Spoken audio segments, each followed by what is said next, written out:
Okay, so welcome everybody. My name is Michael, or you can call me Mike, and I'm very happy to be here this evening. This is the first career and networking event which we're organizing, courtesy of Dominion City Church, Essen, and other locations in Germany. Um, Today, mainly what I have in mind this evening and also what we plan is to um, share our story with everyone, and then afterwards we give tips, take questions, and then we just dive into the topic as it goes. This evening, I have here with me Joshua, who is a talent acquisition specialist, especially within the tech domain. I'm also expecting another colleague, Favor, who is a human resource manager within the tech domain. Few words for them. Also, Favor is here already. Good. Yeah, Favor is joining already. So what's very interesting about Favor and also Joshua is that they've been within the space of hiring or recruiting international talent, so people with migration background, either here in Germany or from abroad. Um, I imagine we will proceed first with a short introduction for ourselves, just so that everyone can just warm up to the event. And thereafter, we will start with those of us that are going to be speaking, a short story about our journey, where we are career-wise. Um, so Josh, and then Tunde, and then Victor, and Favor is here. Favor, if you like, you can say hello. Then Favor. So once we have that, Okay. I Um, okay. So we do a short introduction afterwards. Everyone just briefly say who they are, where they're tuning in from, and a bit about themselves. And then I'm going to let Josh and Favor go, further and talk about what they look out for when they're hiring international talents. So the key things that they look out for. And then afterwards, we can take questions and dive into the discussions. Let's see how it's going to go. Good. I'm going to start with a quick introduction of myself. Um, So my name is Michael, and I have a bachelor's degree in biochemistry, a master's degree in infection biology.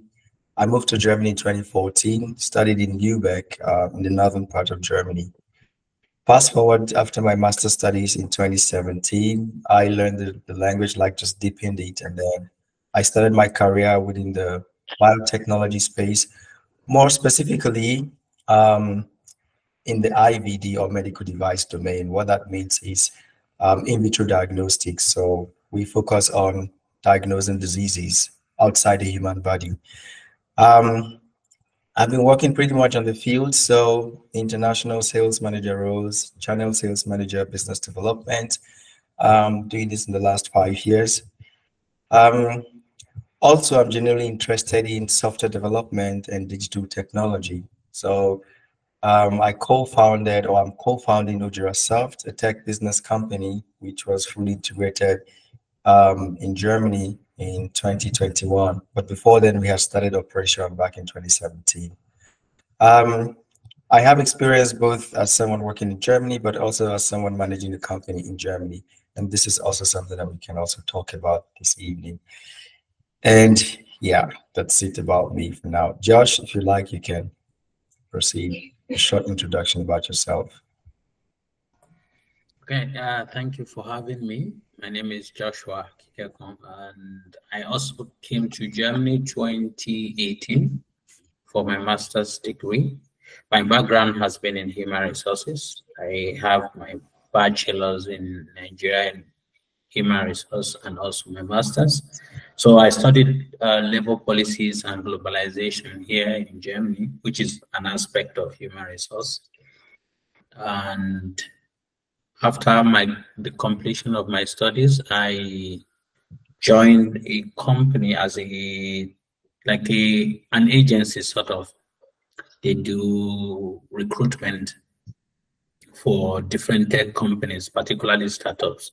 So I worked there for 6 months, before I joined my current company as a talent acquisition manager. So at the moment, I do both sourcing and talent acquisition, both. So, and that's my journey. I haven't learned the language yet, but we'll see. So, as far as I'm concerned, my current job does not require the language. So, I'm still basking in that luxury. Let's see how long it lasts. Nice. Okay. That's brief about me. Yeah. Tunde, you want to go? Yeah, I will go. So my name is Babatunde, and from Nigeria originally. And my background is in chemical engineering. I've studied my bachelor's in Nigeria before coming to Europe. And I moved to Europe in 2020 for my master's. I studied an Erasmus Mundus master's program. And as part of my program, I studied in Germany for 1 year, so from 2021 until 2022. And yeah, I think around this time last year, actually, exactly on this day last year, I moved to Essen because I had to start my job. And so currently I work as a process engineer. I do, yeah, majorly process development, modeling, simulation, and some R&D responsibility for my company. And yeah, I think that's okay for now, and we'll take it from there. Okay. Betty, if you like, you can briefly introduce yourself.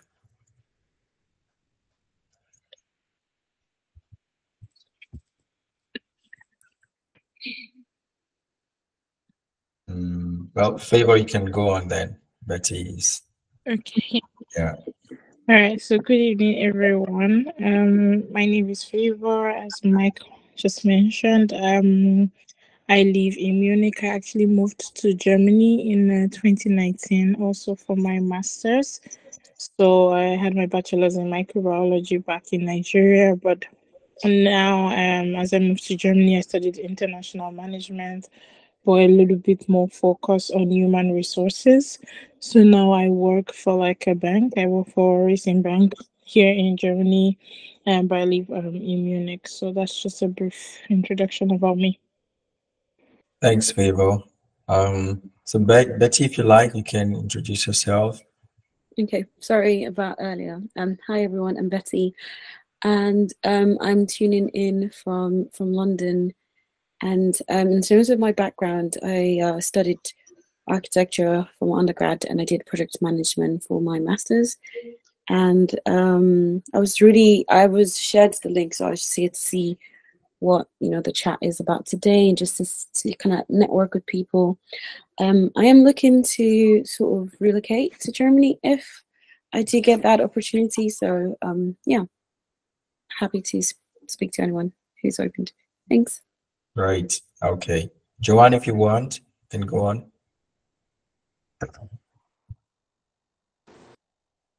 Good evening, everyone. So I'm Joanna Madwe.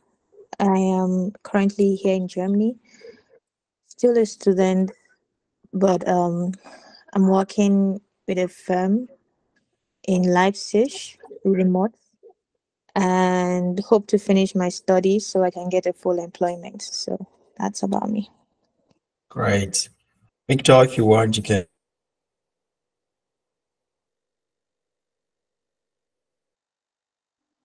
Hi everyone.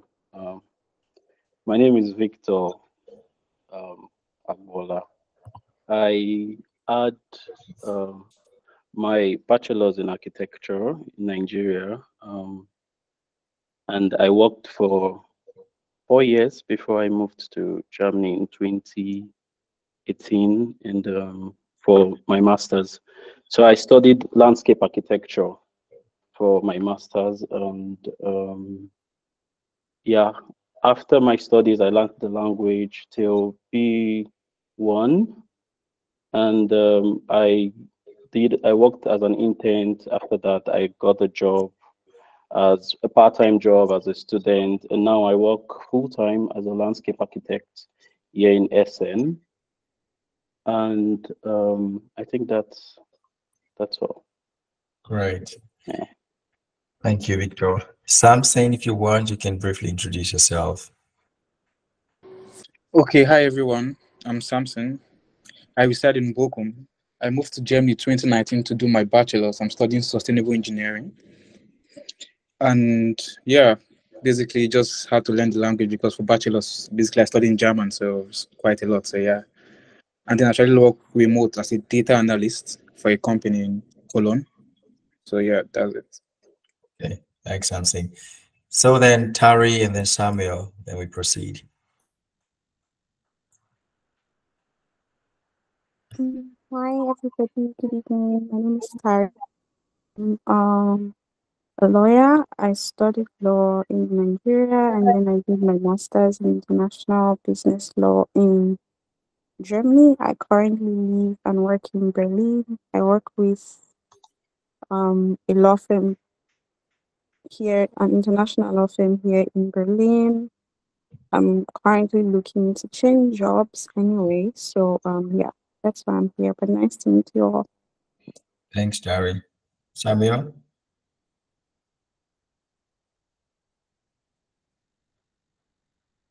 Okay. So thank you everyone for that brief introduction. So I wanted to do this so that we can get a feeling of the mixed background that we have, and I do believe that when we dive into the talk, we will also get to see like the different experiences that we have also had. One of my motivations for just pulling for this meeting, and not just today, but also subsequently, is to see that over time we grow this habit of sharing or exchanging information, experiences, especially for people who are maybe still studying. Yeah, thanks for having me here. Yeah, good evening, everyone. Okay, for people still studying, that they understand what they need to do or how to prepare themselves before the end of their studies, and then those who have finished studying to know what to do to land their first job, and those who are working to also understand their worth, because there are really different stages. You're still studying, you're done with the studies, you're working. I think one thing that we should understand is the longer you stay abroad, in most cases, your value continues to increase. And if we don't understand this value that we carry, then there's a big chance that we would settle for less. And the goal here is to see that we can bring together our experiences and see how to understand our potentials and just how to, tap into the whole career space and also networking space. So, Favor, if you like, you can start and just tell us a bit about what you always look out for when you're hiring international talents. Like, what are those key things that, from your experience, are always vital when it comes to hiring international talents or international students? Okay. So for hiring, I would say it depends on the role and what the candidate is applying for. So we have some roles open at the company where I work for, but in terms of requirements, maybe German or English. I mean, most of the tech roles are flexible, so we don't require a lot of language requirements. So English is just fine. But in terms of like business roles or the roles at the bank, like I mentioned, like it's also a bank. So things like legal or AML or risk department, this like the German language is needed. But if you're like a developer, for example, like if you're a software developer or you're in also HR like myself, then it's a bit flexible. Also, not in all the departments of HR, because for me, I'm in TA, I'm in talent acquisition. But if you're into like HR business partnering, like you need to speak like understand the German laws, like also the labor laws as well, and that must have been you going through the studies here.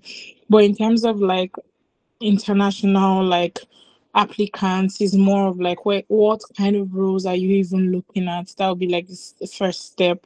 What kind of roles you're looking at and what kind of requirements are also needed for this role. And which are the common roles that your company usually hire for? Just which are the common roles that they hire At for? the moment, I think we have like 82 jobs opened, and that's because of like the growth plan for the year. So at the moment, we have a lot of engineering roles opened, which I myself like. I'm the first point of contact. So majorly, my role is tech recruiting, and I'm also taking care of our US business. So we also hire in the US.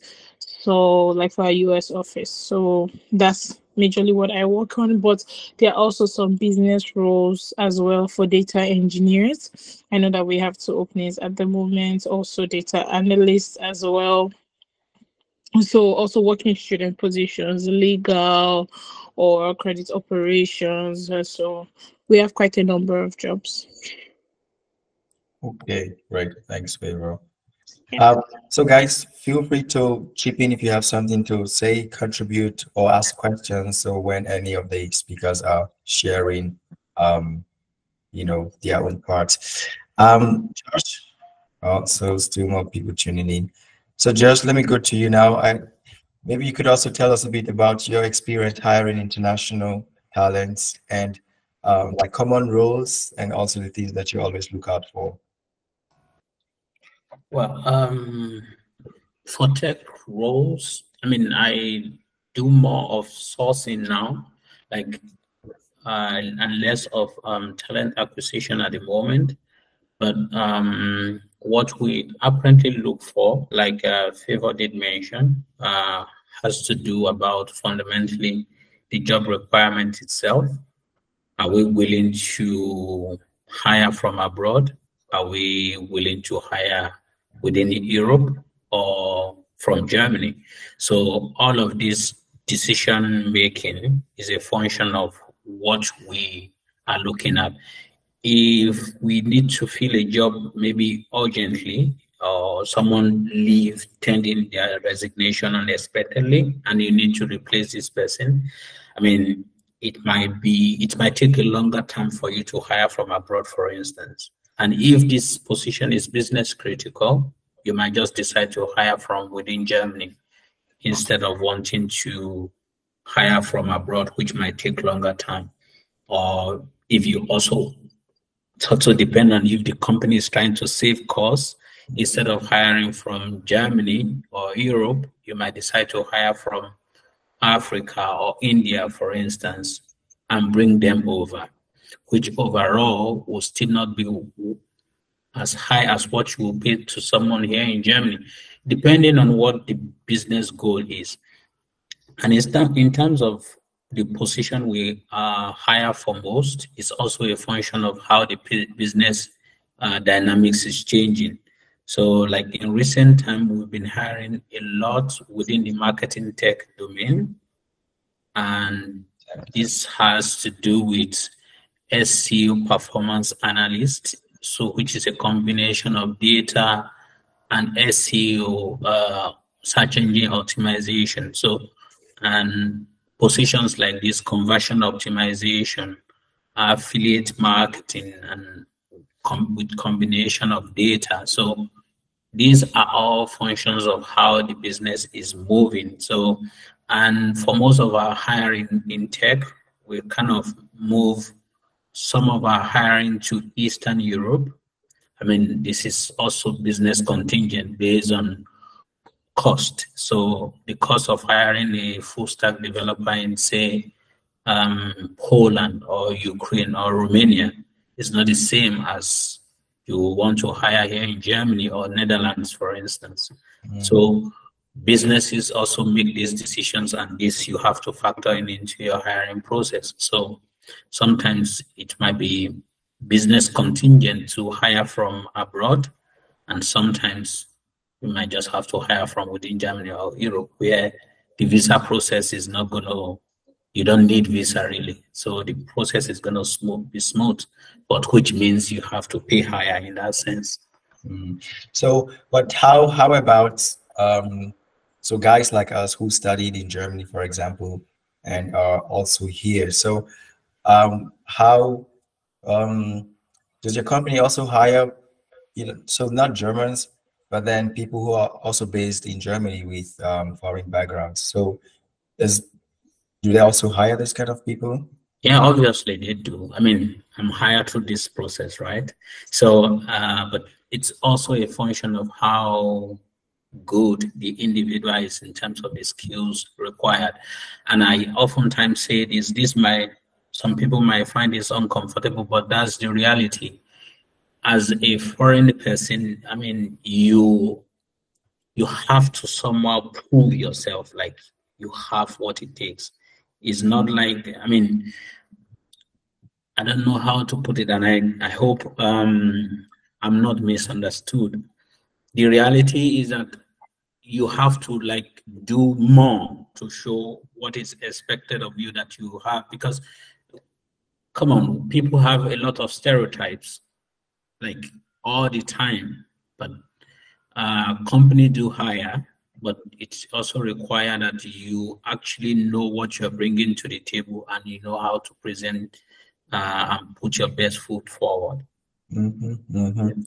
Yeah, really valid points there. So talking about proving yourself as someone with a foreign background, I think maybe it's time for us to share our stories, like how we landed our first job. Like, because I want to believe that we also had to prove ourselves, because there were also other candidates applying for the same position, but we did something that made us to stand out, and they hired us. Um, so this is another round I'd like us to go through. So Victor, Tunde, Favor, Tari, it would be nice for us to share our stories, how we landed our first job, like what we did differently before we landed that job. Victor, if you like, you can start. Just tell us about your first job experience and how you proved yourself.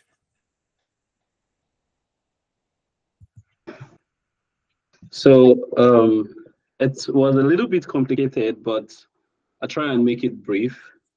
So I'm also sharing this to encourage us, because along the line I had some challenges, which had to do with internship to start with. So the course I studied, I needed to do a compulsory internship.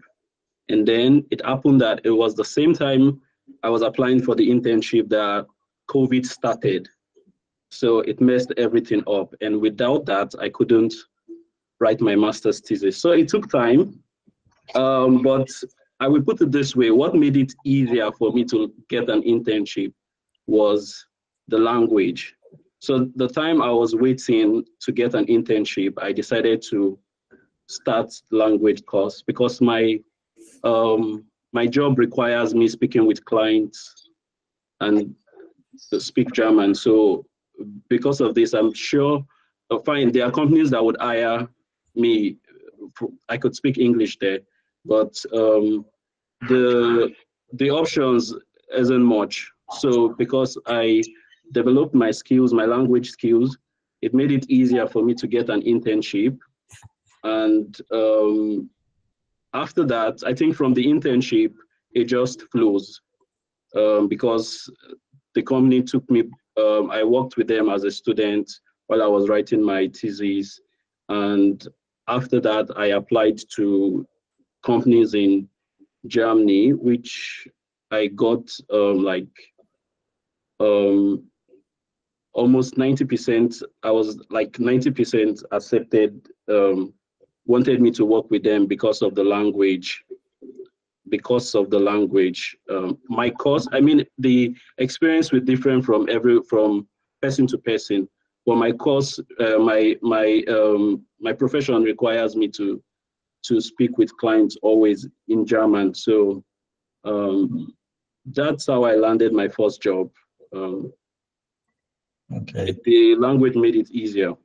Yeah. But besides the language, what else would you say also made you to stand out? Okay.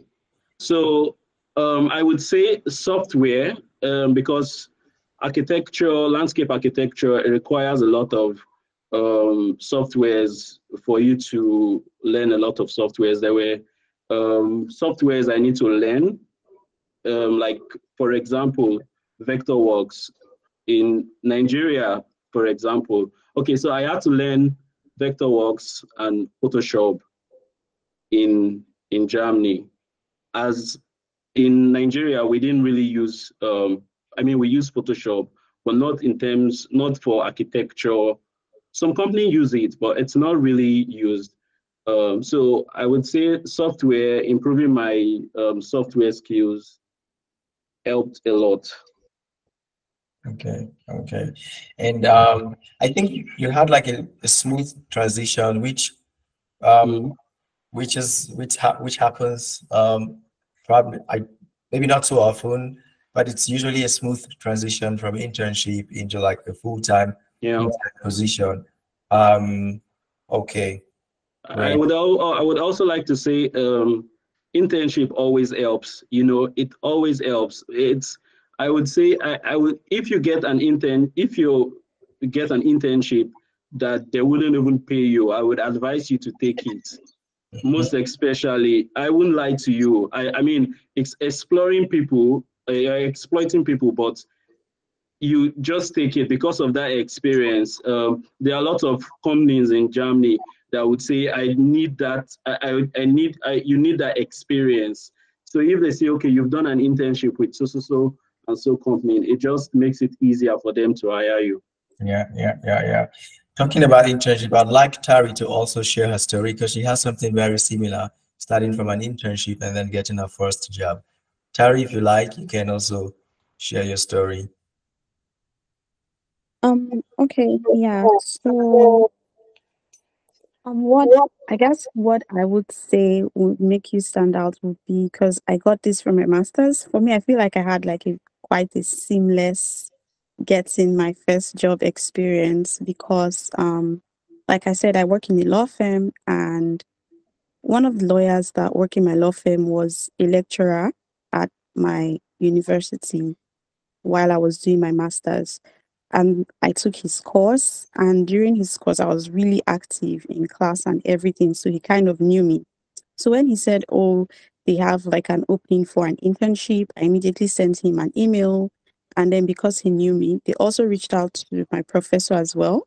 But then because again, I was really quite active in my master's, I guess that my professor gave like really glowing recommendations about me. So it was pretty easy. Like even during the interview, I barely said anything. He just said, oh, he met me in class. He really liked me. He spoke to my professor, and my professor really liked me, and they want me to join. So I guess the only question they asked me was why I wanted to join the law firm. And yeah. And so I started, of course, as an intern, and then moved to having a permanent position with them. So that's how I got my first and still going job. Yeah. Are there other foreigners working with you there at that firm, or it's just you? No, we also have lawyers from Namibia, Ghana, although I'm the only one here in Berlin. The others are working from the different countries. Because most of our work is like German companies investing in African countries. So Okay. we do a lot of like international business law kind of things. Okay. Yeah. And would you say how common is it for your company to also hire, say, international talent in Germany, like people who are based here, like yourself? Usually it would be like on a project basis. For Okay. example, if we have like, we needed a Ghanaian lawyer because we have a lot of projects going on in Ghana. Currently, we're looking for a lawyer in Senegal, but preferably someone that stays there because we want to also have someone on ground to do like certain, like the things that we actually need to do in the country for the projects that we are working on. So they usually hire like international employees based on the projects that we're working on at that time. Yeah. Okay. Good. Karen, maybe just one question for you still. So let's imagine someone here also has a law degree and is interested in what your company does and wants to apply. How would you advise the person? They could actually just reach out. I guess that if you have the experiences that we're looking for, which basically is in international business law, preferably experience with African law as well, like African corporate and business law. Yeah, you can just reach out and say that this is what you have done, and yeah, they'll probably be interested in at least having a chat with you. Great. Okay. We're gonna come back to like switching job. If you're like on your first job, second job, and you want to switch, why you should switch and all that. So we'll come back to that soon. Okay. Thanks, Jari. Who wants to go next? Favor? Want to share your story, how you landed your first, second, and third or fourth job, depending on which one you are on now. Yeah. Sure. So for me, both of the jobs that I have right now, I've had to. I think the first one was more like them reaching out to me on LinkedIn, my internship. So I completed this with an e-commerce firm. So maybe you know the Scouts group, Emo Scouts, Emo Billing Scouts. So yeah, so I did my internship there for 6 months before I got this full-time role at the bank. So also it was me like applying, and I think maybe what differed for me was I had like a close colleague at work that I would ask for tips because since I'm in TA already, I feel like it also gives you like an advantage as well because that's what I do. Like I hire people, so you already know like the tricks and the games around all of those. So I just asked her for more tips, and then she helps like prep me for like those interviews. So that was it for me. But what would you say also like made you to stand out? So besides the tips that you got, I just want to imagine that for the role which you have, there were probably other people who applied for that role. You do So deep. what I also got like from the feedback of the interview was they told me about my communication skills and also the fact that I also had some of the key things they were looking for, like some of the qualifications that they were looking for. So I already had those, and then they were looking for someone who could really speak English as the first language. So that was it for me. Yeah, great. Thanks, Favor. Yeah. Tunde, if you like, you could also share your first job experience with us. Yeah. So yeah, I finished my master's August last year. But for me, I think where I did was right from November 2021, if I remember correctly. I knew that I was going to finish my master's about 9 months later. So I started applying for jobs actually early enough. I think this is one thing that I think helped me because as early as I think June last year, I already started getting some offers from the companies I had offers from. And basically, I think what I also did was not just to apply to openings. So, for example, my current job, to be honest, they didn't have the position that I currently occupy. So they were looking for a senior process engineer with I think 15 years of experience. And I saw that okay, so I don't have 15 years of experience, but I have like maybe I don't know 2 years of experience with this same quality that they're looking for. And to be honest, I just shoot them an email. Okay, I don't I don't have the senior process engineer experience, but I this is what I can do and this is what I can do. And yeah, they reached out to me and said, okay, yeah, we could have a chat with you. I had the first chat and it was good, and we went for the second interview, and that was how they made me the offer. So I think it's important not just to look at the jobs that are open, but also look at companies that you think you like to join, and you also obviously have the skills. Because what I basically do was to kind of sell myself to them that hey, I don't have the experience that you need, but I have something that I can offer you. So I think for me this was what stood out for me. Yeah. Thanks a lot, Tunde. Like you raised very, very valid points. Communication skills, but this also initiative applications and not excluding yourself because they say they want 15 years and you're like, okay, I don't have 15 years. So I go, and also like really selling yourself. I'll come back to those points because I think those are like really key things when it comes to actually proving yourself or just standing out. I think well, that communication skills, selling yourself, saying what you can do, and if the opportunity is not there, you create it. I have a really special story. My second job, literally like 2 days, which we'll talk about soon. But guys, so far we've shared different stories. Any questions so far from anybody? Contributions? So I'm calling names of people that we already planned to speak here. So, but everyone is welcome to share whatever they want to share or ask questions. So I don't have to call you before you say something. Okay. If there are no questions, then maybe is there someone who wants to share their own job experience as well, their first job, how they landed their first job? Okay. I'd like to share mine. Actually, I have two very interesting stories. Go on, please, Franklin. No. Go ahead. When you're done, then I can just go ahead. Okay. So two interesting stories about my job. I got my first, so after my master's studies in 2017, I really wasn't sure what I wanted to do. Literally, I was considering PhD, no PhD, uh, go into the tech space, no go into the tech space, stay at home, no stay at home.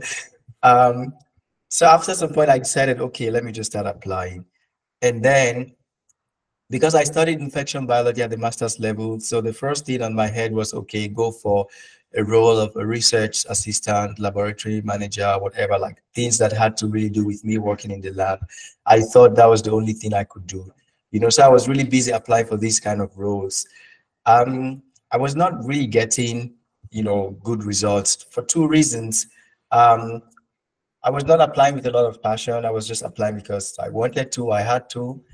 And then secondly, this position, since I'll be working in the lab, doing production, research, all those kind of things, would require me to work with the locals, which will then ultimately require me to speak German.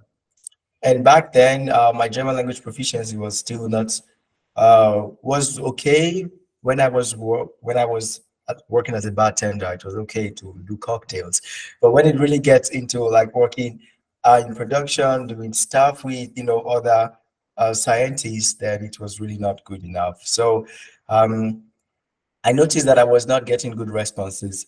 So I contacted a friend who also came to Germany at about the same time with me, but was already working. And then he told me, hey, Mike, apply to a job where you have the experience, something that you've done before. Before I moved to Germany, I worked as a medical sales rep in Nigeria. And I think I'm someone who I like to communicate. I can express myself. I can talk about things that I'm interested in. So when he told me that, that really just, clicked in my head and I switched. So from there, I stopped applying for all those research positions, lab stuff. Then I switched. I started applying for sales role, marketing roles, business development, these kind of things that actually had to do with talking about the product and being on the field.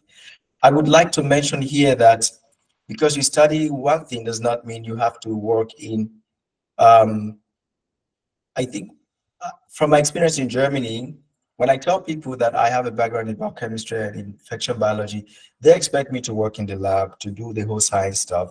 When I tell them I'm a sales manager, I'm a business development manager, they say, but you don't have a business degree, you don't have an MBA. Why or how are you doing that? I think from my experience in Germany, what matters is that you are able to, of course, depending on the job description and the role, that you're able to speak about the process, the business concept of the company.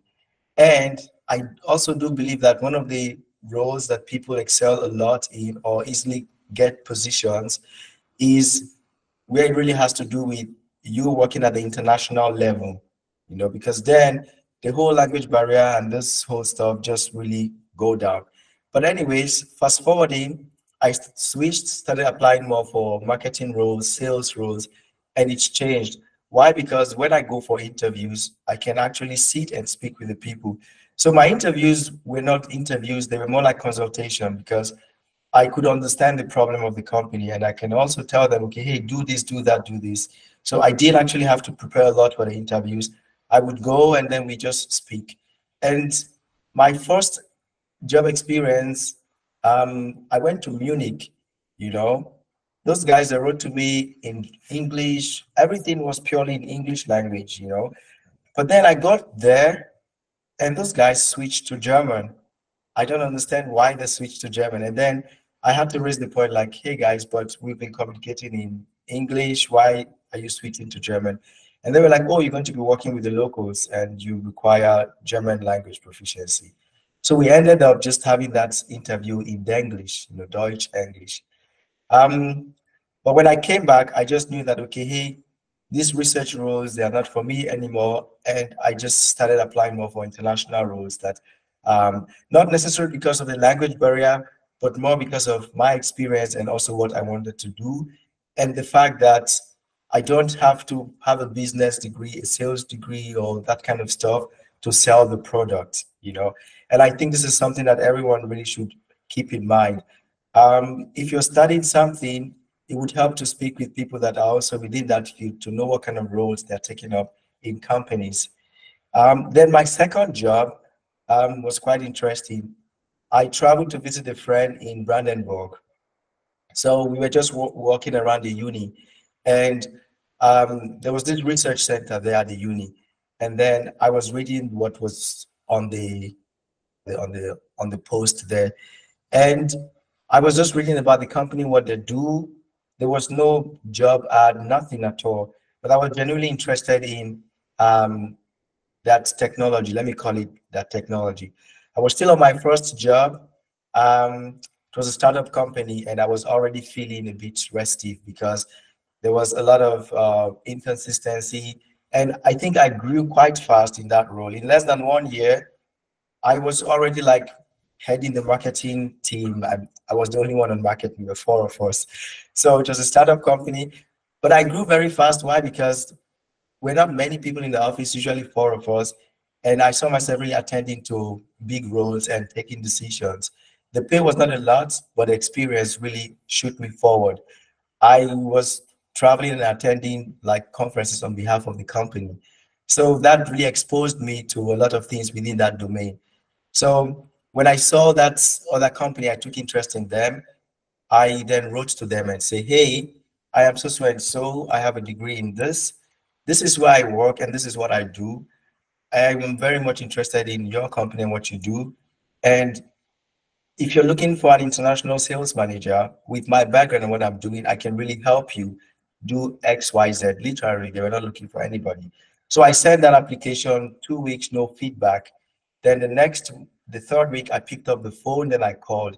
By then, my German was already quite good. So I could write comfortably in German. I could also call and talk comfortably in German. So I called and say, hey, did you guys receive my application? I haven't got any feedback. They were like, oh, blah, blah, blah, traveled, went on holiday. Well, fast forward, I was invited to an interview. And again, just like the previous job, it was more like consultation session. One thing about German company is, at least in my experience, because I come with both experience in biotechnology and also digital marketing. So I could put those two things together and expose and tell the companies the things that they are not doing. And although they're like made in Germany, people would buy their product, but they're like so backward technologically speaking, and in no time they may be out of the market because there are many startup companies coming up. So that was a kind of strong argument I put there. At some point I was scared. I thought I wouldn't get the job because I felt like everybody was against me. They were taking a strong position, saying we've been doing this for years, blah, blah, blah, blah, blah.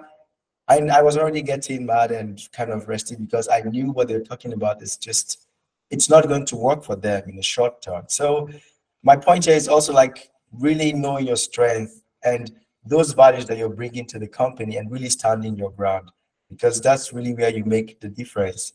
So 2 things here, I think for me is one, just that proactiveness and also knowing that, hey, because you studied something does not mean you have to work within that specified domain, you know. And if a company reaches out to you and say, hey, they are interested in you to work in this role, do not exclude yourself by saying, oh, because I don't have X, Y, Z, I will not get it. No, Go and tell them what you're bringing. I think overall, most companies in Germany, they are looking for talent rather than like talent, attitude, rather than any particular set of skills that would fit one role. I think in most cases, this is always how it is. Okay. So that was it from my side. Who wants to go next to share their own? Can I add something quickly to what you said? Yeah. So I wanted to add to the starting in a small company and maybe a group of maybe 4 or 5. Sometimes it helps. Like from my own experience, the place I did my internship, we were just 5, including the boss. So there were some experience I got because that I wouldn't get in a big company. For example, where I work now as an architect, a landscape architect, I'm working from design phase 1 to 5. But as an intern, I already worked from design phase 1 to 8, just because it was a small company. And then if there's a mistake or if someone needs to explain something to me, that's the boss that explains to me directly, okay, this is the way, and he explains to details. So sometimes I think it's okay to work in small companies, to start small. Like it's fine to start small from a small company. That's what I would like to add. Thanks, Vic. Thanks, Vic. Okay, so for those who are maybe applying for jobs, would you like to share your own experiences so far? Oh, Franklin, you can go now. I think you wanted to say something. Oh, yeah, it's just a small experience. I don't have like 2, 3, 4, 5 job applications. But with regard to what you said, Mike, and what Babatunde said, it's all about the confidence and how you sell yourself. So my own experience is when I came to Germany, I didn't know a word of German, so I worked a lot of odd jobs before I got my first job. And while I was working those odd jobs, I was also learning the language. So this helped me build my confidence and talk to people and, find out some information. So by the time I got my first job, it was actually a friend of mine that sent me the link and said, "Hey, you speak Russian. They need a Russian person." But when I looked at the job specifications, it was something way above my league, and I was like, "No, I can't do this. I can't do this." But I still applied anyways. So going with that faith, and I'm like, "Yeah, if it happens, it happens." And yeah, they called me. They really liked me. They sat down, had this conversation. They're like, "Do you really speak?" And then we started talking for a little bit, and then from there, the rest is history. So I've been working with them for the last couple of years, and it started off small as usual, with regard to the whole, yeah, you're an African person, we have to find out how we can trust the person and all these things, those stereotypes. But as time grows and the relationship with the employers grow, they start to give you more tasks, and all of a sudden now everybody's coming to you and asking you, "Hey, we need this, send it to this guy, he knows how to do it." And from there you can build more connections. So my only thing is be confident, go with God, and just keep applying. That's it. Like the only person who can stop you is yourself. Like even if they say like we don't need you, it doesn't mean that you're a horrible candidate or whatever. You always find something somewhere else. Thanks, Frank. Frank, could you tell us a bit about your role and also your company, what it does? Actually, at the moment, I'm a vet student, but I work with the company's database as well as the digitalization of all their current proposals and projects. So my task is basically to take the old system and put it in a new system. I'm working under 2 other software programmers at the moment. But sometimes I go into market research, I go into translation tasks as well. My company is DMT. It's a daughter company of TÜV Nord. Probably you've heard of it if you're in Germany. My company works with most geological sciences, processing, metallurgy, digitalization, IT. They're mostly into everything, and now they're shifting towards green energy. So they're actually actively hiring mostly for project manager roles, but you have to speak like uh, mother tongue level of German, so that's where there's issues there. Um, but yeah, my thing is just be confident. Yeah, that's Thanks, Frank. Yeah. Great. I think one thing I would try to add, which Franklin said, is the act of not accepting rejection. I mean, one thing that people might feel discouraged about is the act of being rejected as a candidate when they are applying for a job. But the reality is that most experienced people, even the very experienced people, get rejected all the time. It happens all the time.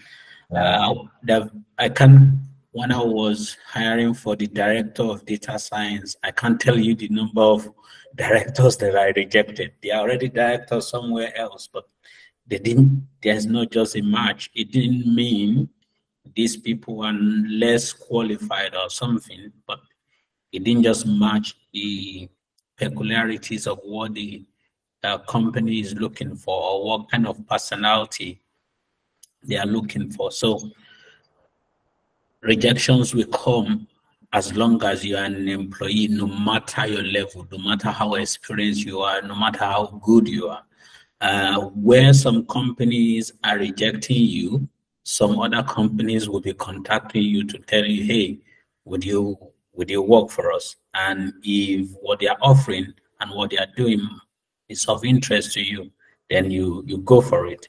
And at the same time, you apply and they will reject. Some other companies will reject you. So that's the way it is. Thanks, Josh. Favor, so let's hear what you prepared for us today.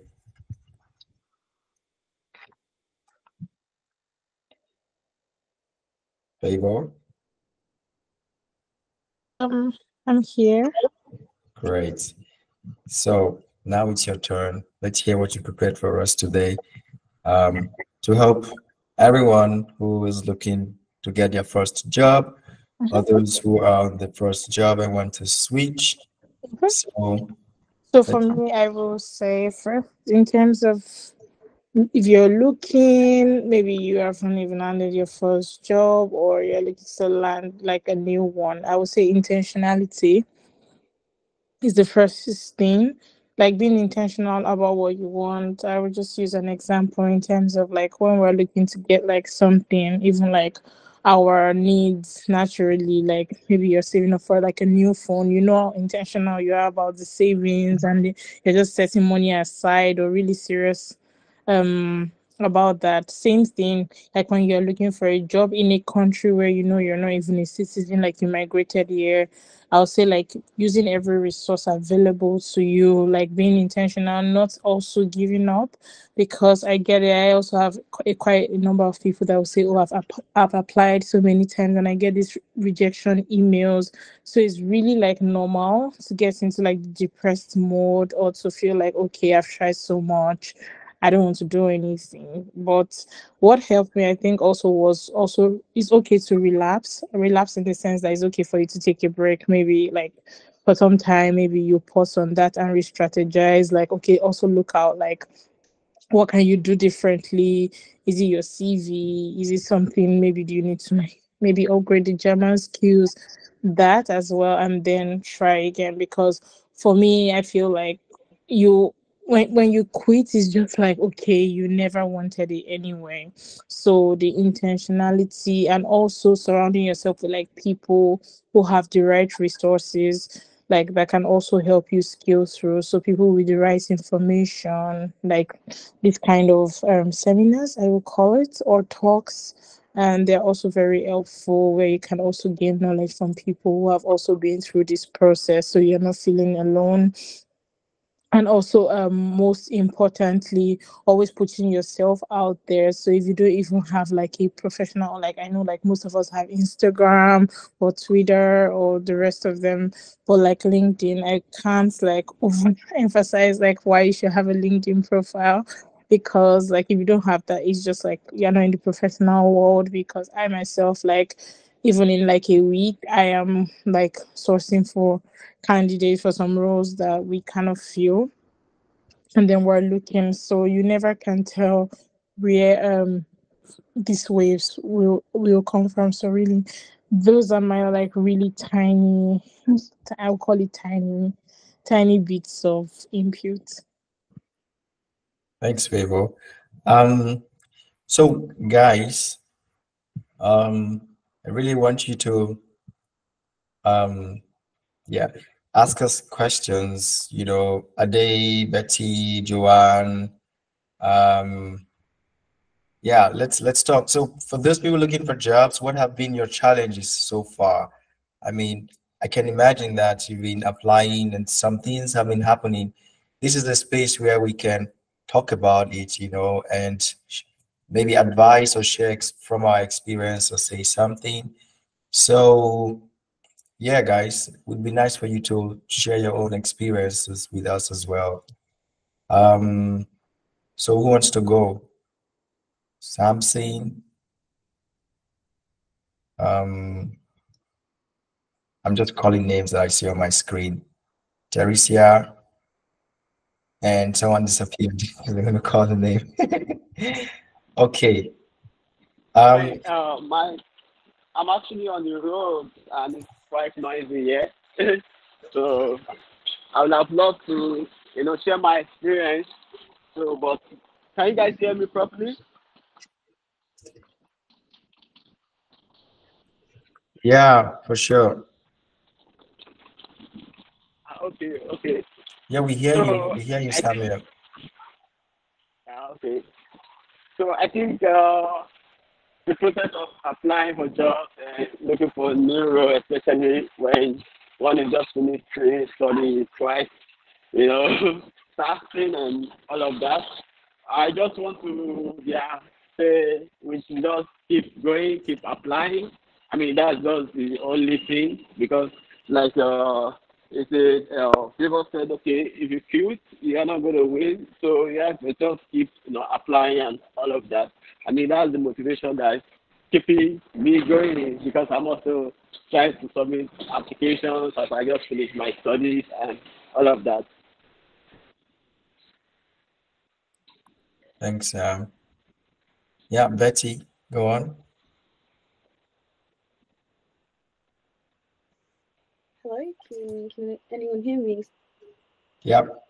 Okay, great. So in terms of my current situation, it's quite a weird one.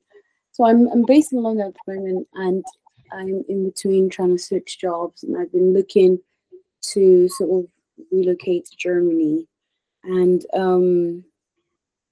Germany's always, even before I moved to the UK, Germany's always been a place that I would, wanted to move to, but obviously because of the language, that sort of made it difficult to transition. But as of recently, there have been like certain news that they've come to the surface about you can apply to several jobs and you don't really need the language, just depending on what that the need of that certain role is. So I know there's a thing called the if I'm not mistaken, the job seeker visa. I don't know if you guys are aware of that. There's a visa called the job seeker visa. So it's basically a visa that enables you to come to Germany and work for a while, and not work for a while, so sort of seek to look for a job. And if you then find a job, then you can then switch. But anyways, my point is, I'm in that moment of my life right now that I'm currently actively looking, and it's been quite a struggle. And I know it's not something that you can't give up because you only have yourself to blame. So it's really been like an up and down kind of scenario. Obviously, my background in architecture and project management, you think that it's so easy to get a job. But one thing I've realized in terms of like the business in general, there's a lot to do with there's a lot of opportunities within sales and business. But again, like you said, Dyke or Mike, sorry, can I call you Dyke or Mike? Yeah, you said it's not really about what you studied all the time. Like you can actually, look through different opportunities in different places. So I'm trying to like work with that. I do have my background in recruitment as well, like Mr. Tunde said. So I've dabbled in different like sectors, but it's just trying to find that opportunity as well. So that's just me right now. And if anyone has any points to add to that, that would be great. So actively looking, open to transition and move to Germany if there is an opportunity. And yeah, that's pretty much it. Thank you guys.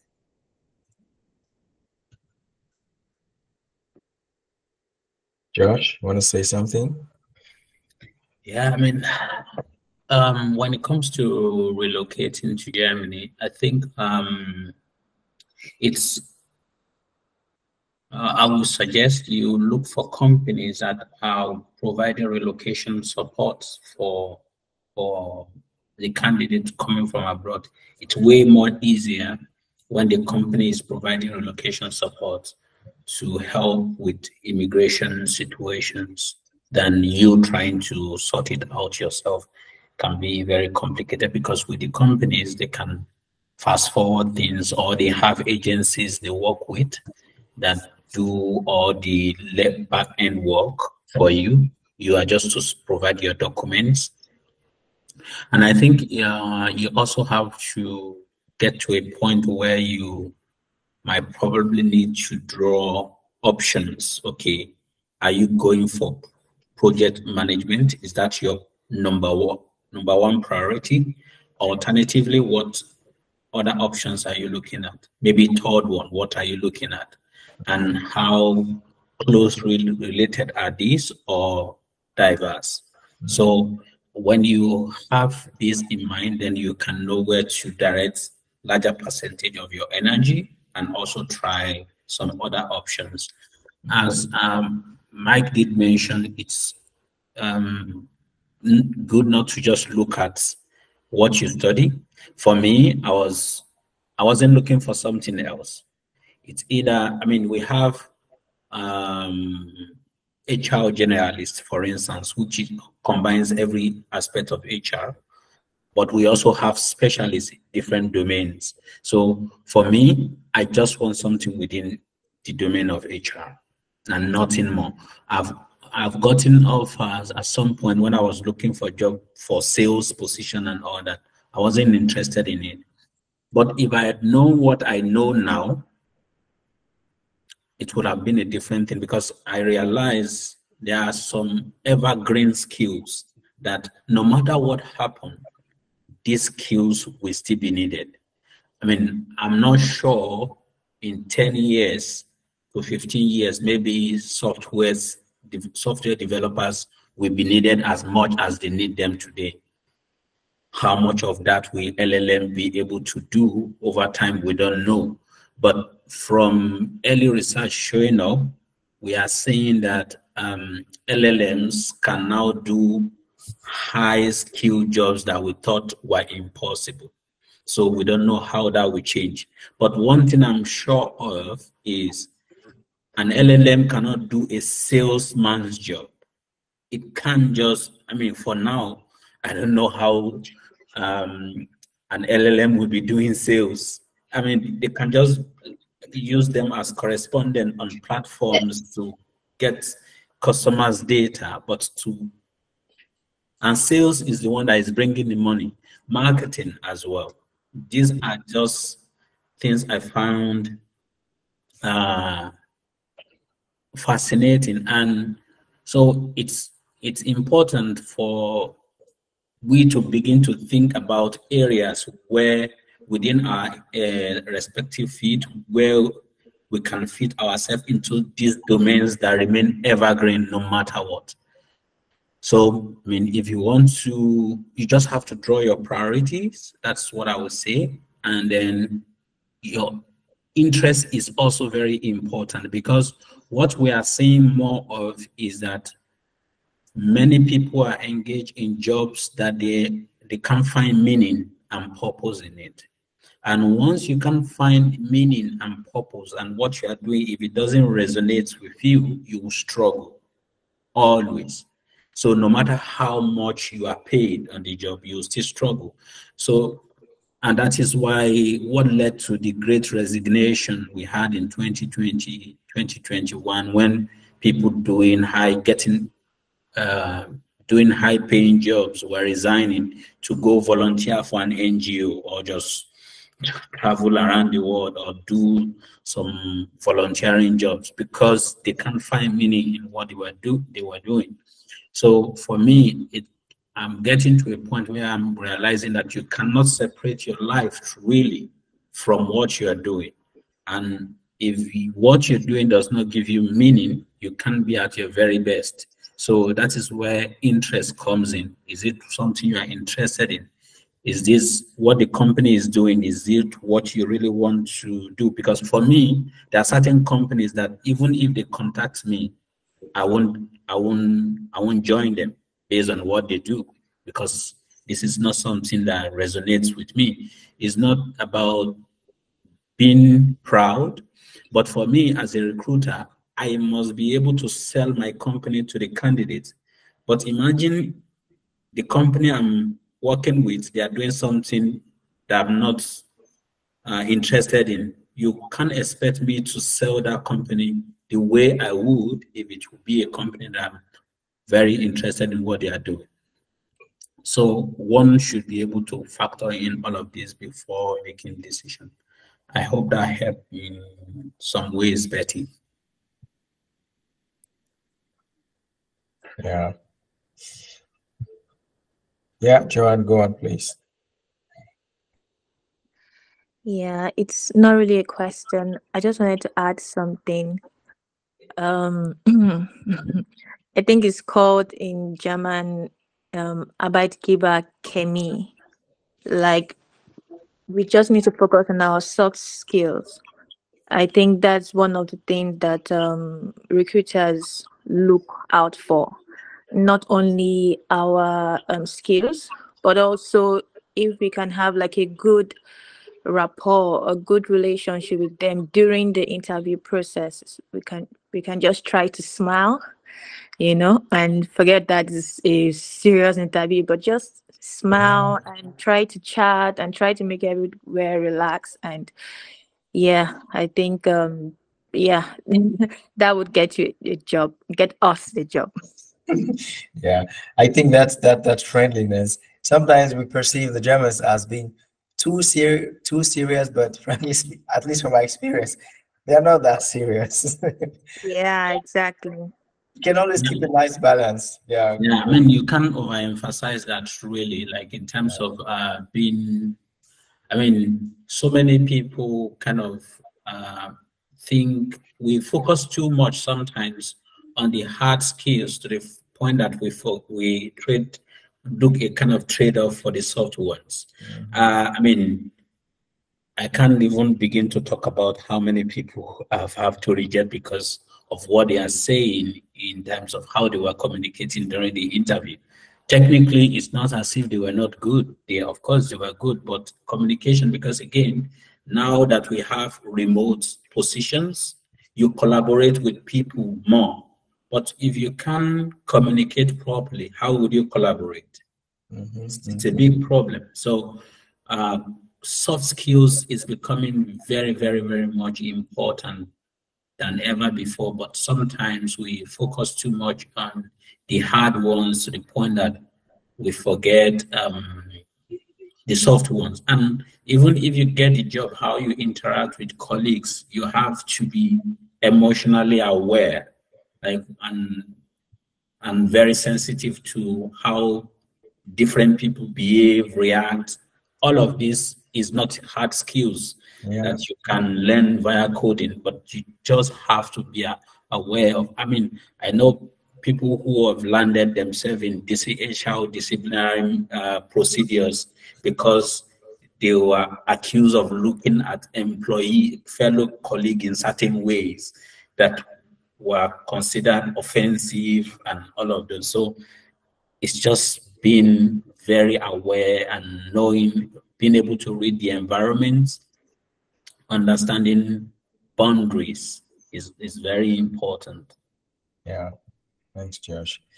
We're gonna end at 7:30 CEST. So there are two more things that I would like us to still just touch a bit before we wrap up. But Tunde, I think Betty's raising her. Okay, yeah, Betty, go on. Let me close my door. I'm so sorry. So my unmute button gets lagged and it doesn't work. Sorry about that. So what I just wanted to say, obviously based on Joshua's point in terms of like what are my goals and what is it that I'm looking for just to give it like a summary. So my experiences are in both in sales, construction, architecture, and project management, and within that, I also have recruitment experience. And I feel like if obviously, Tunde, I think you said you're a recruiter, but I don't know if you specialize in that space anymore. I think you said you sort of transitioned to something else. If I could share my CV, if you do know any other recruiters or have connections as well, it'd be very lovely if we could do that in that sense. I don't know if that's the case here, but if we can help with working and just spreading that awareness. You can share your CV with me. Okay. And if I don't mind, we can even review it together if you don't mind. So yes, it's not going to be a problem for me.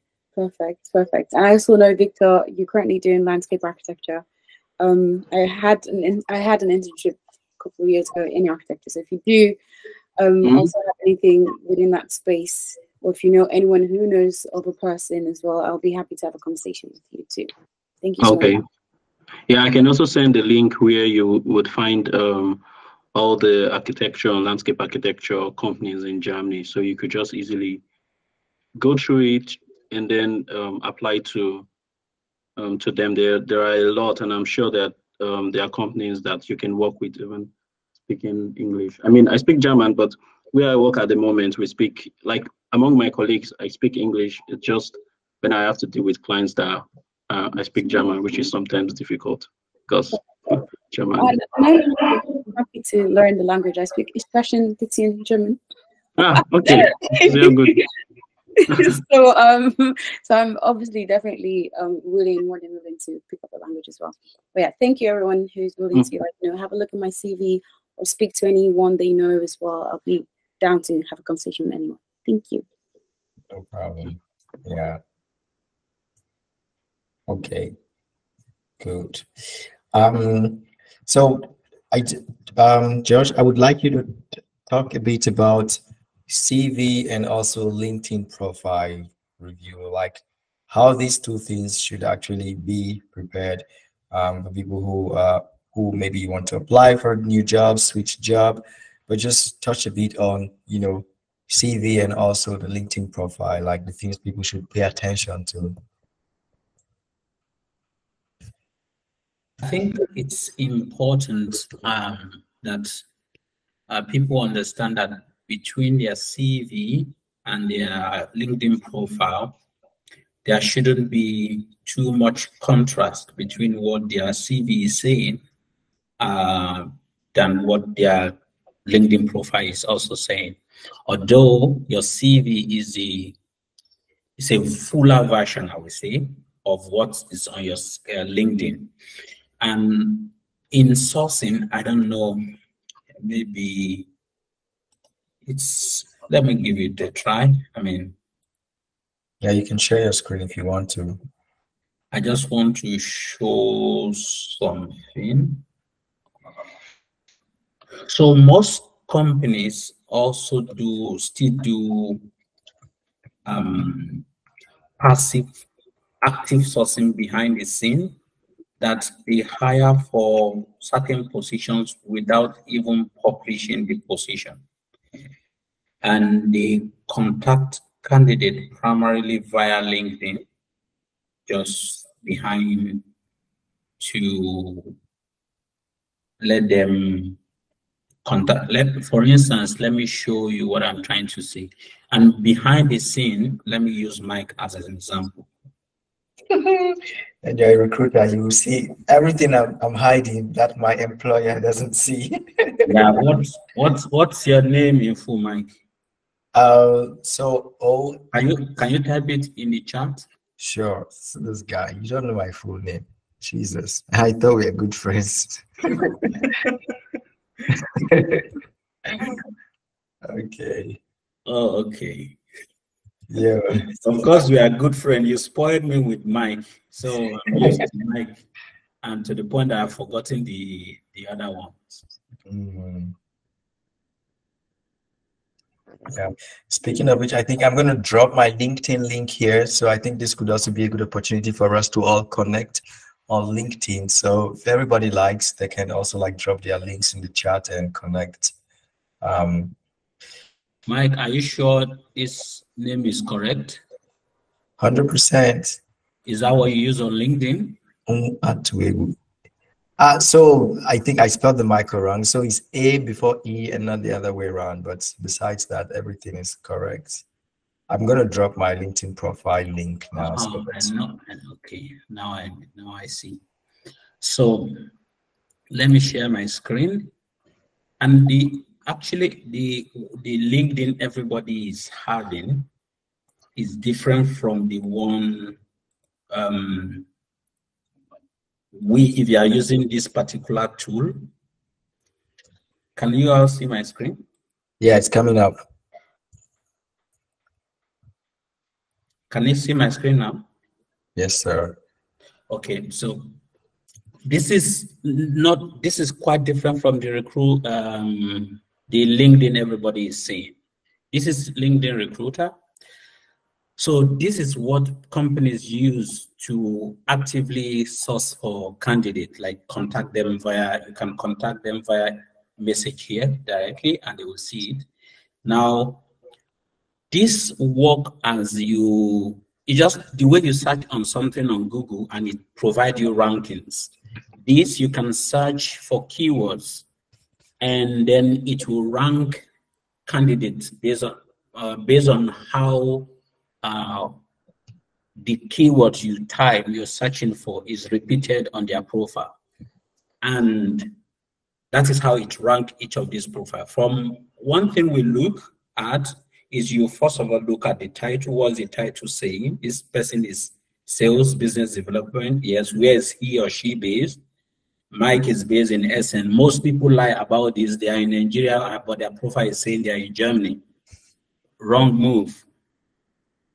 Is not actually a good move, because at the end of the day you'll be rejected because they were not looking for someone who is in Nigeria, but they are looking for someone in Germany. So it's better to be open from get-go.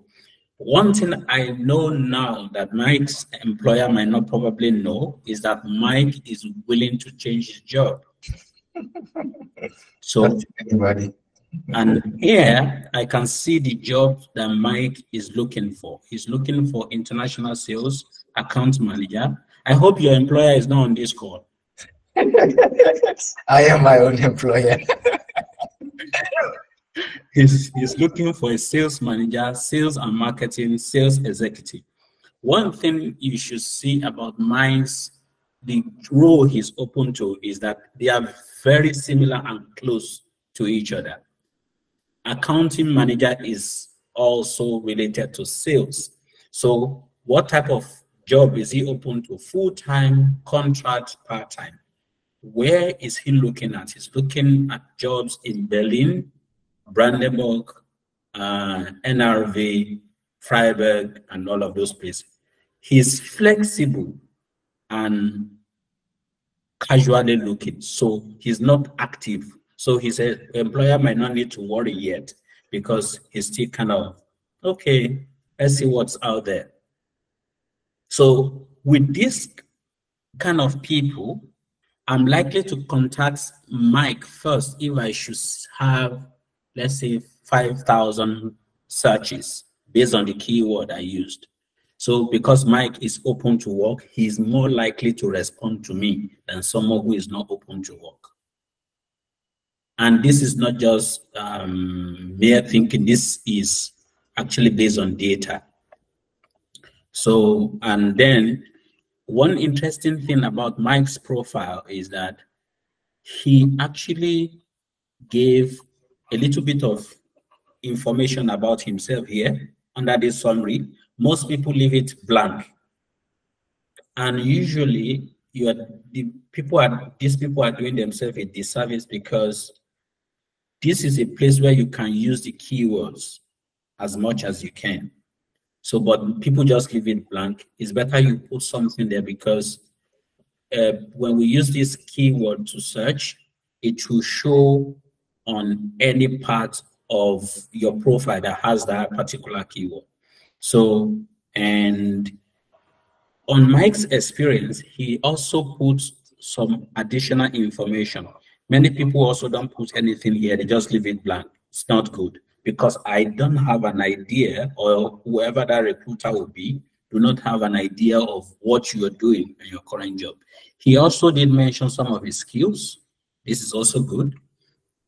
And then even the volunteering job, he mentioned what he is doing. And yes, this is how your profile is supposed to be. For each of the job experiences you have, you should at least mention 3 things or 4 that you're doing on your current role or you've done on each of the roles. So don't leave it blank. So education, yes, and also it's also good to list numbers of skills. And one thing we actually look at for Mike's profile that I'm using as an example now, I'm paying attention, we pay attention to this endorsement. Here he has 17 endorsements for marketing, medical device 19, good communication. These are signs, even if you're a software developer, if I find a candidate that have more endorsements than the other one and they're both, the profiles are good and they are both open to work, I will likely contact the one that has more endorsement than the one that doesn't. And if you also have recommendations, that's also a good one. Now, Mike had some quite a number of recommendations, so it's good. So these are, so if I want to contact Mike now, I can then come here and type a message, or if I don't want to go through the stress, LinkedIn also have an AI. An AI will just construct the message for me based on Mike's information. And then I will edit where necessary, and voila, Mike will receive a message from me. So I'm not hiring Mike, so I'm not sending. Yeah, but thank you so much, Josh, for that presentation. Yeah, go on, please. So this is on the part of LinkedIn. I think you guys can see now why your LinkedIn profile is, to me, I call it your digital CV. So you should put it as more accurate as possible as your normal CV. Because if there is too much of a discrepancy in it, sometimes if, let's say, for instance, I contact Mike and Mike replied, I might still want some little bit of details based on what Mike is doing, and I'll ask for a CV. If I should see like 60% deviation from what his CV and what he has on his LinkedIn profile, I will reject him. I will tell him sorry. I mean, depending on how diplomatic I want to be, I'll know how to respond to him, and that will be it. So this is not me. This is how most sourcers. Now we have companies that have dedicated sourcers, and these people work with their recruiters in-house. They will be the one to contact the candidates if they consider the candidate to be a good fit, and then they send it to the in-house recruiter. For me, I got my current job via LinkedIn. I never applied for it. I just got someone contacted me, and okay, the conversation started from there. But when I was contacted, the person actually didn't give me, for instance, the job description. I looked for the job description online myself. On the day of the interview, he was asking me if he's not sure if I have the job description already. I said, no, I have it. So he was like, wow, that's surprising. That's good of you. I mean, because you have to be prepared. I've even taken my time to check who the recruiter is, what's his experience, where is he coming from, what was his background. All of this, and what this does is that it helps you to also know the kind of question you ask this person. For my current job, the person that interviewed me first, he was working for my company before. he left and he came back again. So my first question to him was, why did you leave and why did you decide to come back? If I had not, so he was able to tell me, okay, this happened. It wasn't, he was looking for a career growth opportunity, but that didn't come at that time. He left and then he was contacted as a higher position and then he had to come back. So that also tells you something about the company, that maybe some companies are open to still having their old employees come back. Some might not. So it also tells you to an extent the culture of this company, maybe how open or closed they are in terms of how they see their employee living. Because some companies, because you are leaving, you become their prime enemy in some ways. That they wouldn't want to have the opportunity that you come back to their company. So in terms of CV and your LinkedIn profile, let it be as much aligned as possible. And if you are open to work, like if you're passively looking, you can activate your open to work without having that green open to work that everybody on LinkedIn can see. Like that of Mike, I'm the only one, or if anybody in Mike's company have LinkedIn recruiter, then they can see Mike is open to work. But on the normal LinkedIn profile, if you go to Mike's page now, you won't see he's not open to work. He's still loving his place like ever before. But we all do that. I mean, you probably go to my own LinkedIn profile to maybe it's open to work too. Yeah. So I mean, these are your LinkedIn profile and your CV. I will have to emphasize this more because even based on data, many people, more than 70% of candidates, current employees, are passively looking. And based on companies who rather prefer to hire someone, I mean, this is not a rule, but I'm just putting it out there, to hire someone who is working than someone is out of job. And for me, the best time to start looking for a job is when you still have a job. You can't afford to wait until you don't have a job. But again, things happen that you didn't expect. The company might just wake up one day and say, okay, everybody in your department, you have to go. We pay you for 2 months. Bye-bye. It happens. But at the same time, it's my own rule is the moment I got a job, the first day I got my job, that same day I'm updating my CV for the next job. You're not clever at all. No. I mean, it's because, again, if you look at job market dynamics, it's different now. Yeah. Companies, I mean, I know of a company, I won't want to mention the company's name. They raised millions of dollars a week, and they celebrated it in the office, and everybody was sharing. The following week, they lay off people. Who would have thought that how we raised millions last week? How are we laying off today? It doesn't explain anything, and that is the dynamic nature of the current work environment. So if you having to find yourself in your job, like many people who are working 6 months ago, and all of a sudden the company said they have to go. So we don't have power over some of these things. So in that way, you also have to be prepared in some ways. Yeah. Thanks, Josh. Yeah. Thank you. Tunde?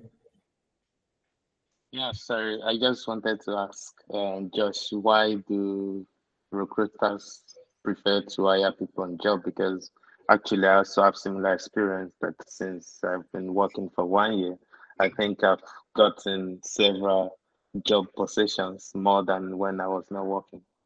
So why is it like this? Yeah, because now your we see it from the fact that your experience has been tested. You're working on, you are hands-on now. Like, for you to be in a company for 6 months, 1 year, it means you've successfully passed the probationary period, which is a testing period. Okay, the company is able to ascertain that, okay, this guy can deliver. Okay, let's have him on. In Germany, the probationary period is 6 months. And if the company observe that, okay, this guy is not good enough, before the end of your probationary period, they'll tell you, sorry. And that is the standpoint we are looking at it from. And for people changing job, I'll have to mention this. Never talk negative or anything bad about your previous employer or manager, even if that's the case.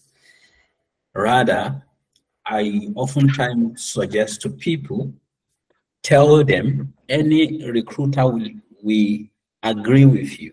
If you tell them you are looking for career growth or new learning opportunities, or you want to take on new challenges, and you don't just say these words, you outline exactly what you're looking for, what you are aiming at.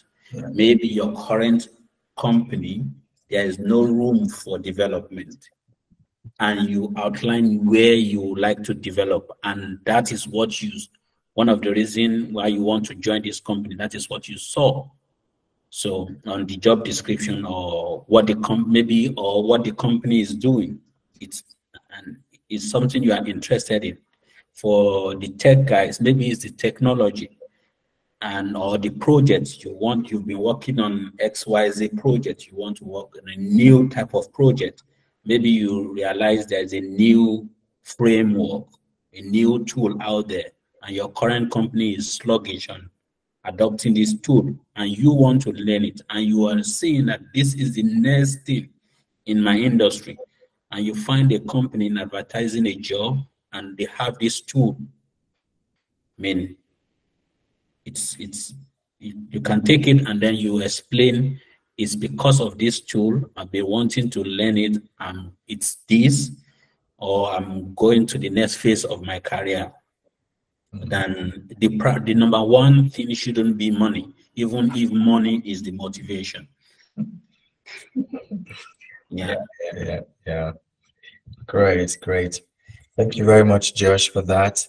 I think that LinkedIn, the LinkedIn profile thing, not a lot of people pay attention to it. You'd be surprised. Someone says they're looking for a job. You have a look at their LinkedIn profile, and it's just not prepared at all. Like, even if you have the skills and everything, just one look at your LinkedIn profile, it might just discourage a recruiter, and then let alone when they check your CV. Okay, guys. So any question from anybody? We're running up now already. Questions, contributions, final words? Okay. Well, I hope this was beneficial. Frank, please. Sorry. Since we have 2 recruiters here, would it be possible for them to drop their LinkedIn profiles as well, since everybody's dropping into a LinkedIn profile? Then let's say not everybody's looking for a job, but maybe if we could converse with them about our own personal Lebensläufe, the CVs, then they could give us feedback on where we can improve on it and how we can improve our LinkedIn profile as well. Sure. Favor is gone, but if you connect with me, I can share Favor's LinkedIn profile with you. Yeah. Hi, guys. I was also just going to say, I'm not too sure how it works in Germany. In the UK, there are like recruiters who help candidates find jobs, like rec to rec. I don't know if Germany has things like that. So if we could also share contact of like agencies that helps candidates look for a job within the profession that you're looking at. So that would also be super helpful. Sure. Thank you, guys. I think there are recruiters like that too in Germany. I think I already sent connection to some of us during our meeting. So we could connect via LinkedIn, and I will reach out to Betty regarding the links for the job. Yeah, I mean, there are companies that also we have recruitment agencies that help, but I mean, sometimes some of them are also industry specific in terms of, okay, what kind of market, what kind of industries we have. We also have different job boards that you can, on some of these job boards, you can register on some of these job boards and also have your CV uploaded on these job boards. So because some companies, like my company as well, beyond using LinkedIn Recruiter, for instance, we also subscribe to some job boards that these job boards open access to us to look for candidates within their database. So here we only look for CV. You get the candidate CVs directly and also their other informations. So this is also something you can also explore. Like maybe Stepstone is one popular one. Indeed is another popular one that people use. And we also have Hey Job. These are all job boards that you can register on and have your profiles there. And companies or agencies can also contact you for them. Mm. I just also dropped a message here, Zinc. So Yeah. I don't know how many people have accounts with Zinc, but Zinc is the LinkedIn in the German-speaking region. So Germany #1 for sure, and then Austria and Switzerland. So it's mostly like a lot of German-speaking jobs, but primarily is where German companies are also looking for talent. So I would like to encourage whoever is looking for a job to create an account on Zinc. Yeah. I've gotten quite a number of offers from Zinc too, although they will contact you in German. I tell them I don't speak German, and they was like, okay, the job is actually an English job. Why not? Yeah, I've had that a couple of times, but it's just that the product of the company is not what I'm interested in, so I didn't go for that. So that's also a good place. You can, and Zinc also have now that they are putting their salary ranges on each of the jobs they have on their site. So yeah, if you're money motivated, then you can see that. Yeah. Okay. Well, thank you so much, everyone, for joining. I feel very good about today's session, and I think it's kind of turned out much better than I expected. Thank you, Victor. Thank you, Tunde and Josh, for coming around, and thanks to every other person who accepted the invite. If there are no questions, nothing more to share, then I wish everyone a very nice evening. We have a WhatsApp group, the church WhatsApp group where we're all communicating. So should you have questions later on, something to share, feel free to just ask in the WhatsApp group. And we will plan the next event soon. All right. Thank you, Mike, for making this possible. Thank you so much. Thank you for your contribution. See everyone. Nice evening. Bye. See you guys soon. Bye. Hopefully get to meet you. Bye. Bye, guys.